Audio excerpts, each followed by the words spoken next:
आचार्य जी, कई बार ऐसा भी होता है कि किसी किसी के पास उसकी जन्म कुंडली नहीं होती, तो किस तरह से पता चलेगा उसको देखकर कि उनके ऊपर भी मांगलिक दोष का जो असर है वो है या नहीं है? इसमें तो इस प्रश्न से तो कोई विद्वान सहमत नहीं होगा, क्योंकि कुंडली जब होगी तभी मंगली का प्रश्न उठेगा।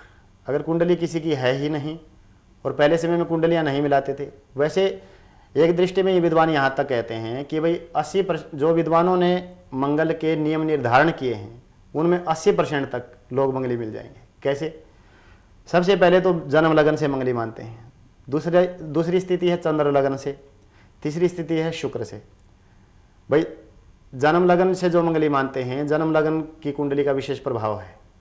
उसके उपरांत मन का स्वामी होता है चंद्रमा, तो मन की जो कुंडली है उस कुंडली में भी यही स्थिति आती है कि भाई अगर हमारा मन व्यथित रहेगा तो हम क्या आनंद लेंगे, क्या जीवन को भोग पाएंगे।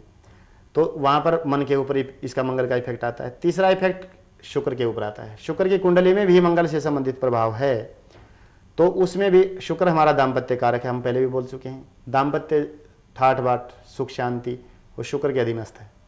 जितना भी मतलब लग्जरी सिस्टम है, लग्जरी आनंद हैं, वो सारे शुक्र के अंतर्गत आते हैं।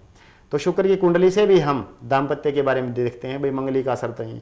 तो अगर ऐसे हम तीनों एंगल से इसको देखेंगे तो 80% लोग मंगली दोष से पीड़ित मिलेंगे, और 80% में भी अब संसार बचा हुआ है, और उसमें भी लेकिन सबसे ज़्यादा समस्याएं हमारे सामने तब आएंगी जब हमारे सामने कुंडलियां हों, दोनों बच्चों की कुंडलियां हों, तभी ये सारे प्रश्न पैदा होते हैं, तभी इनके उपचार पैदा होते हैं। जी।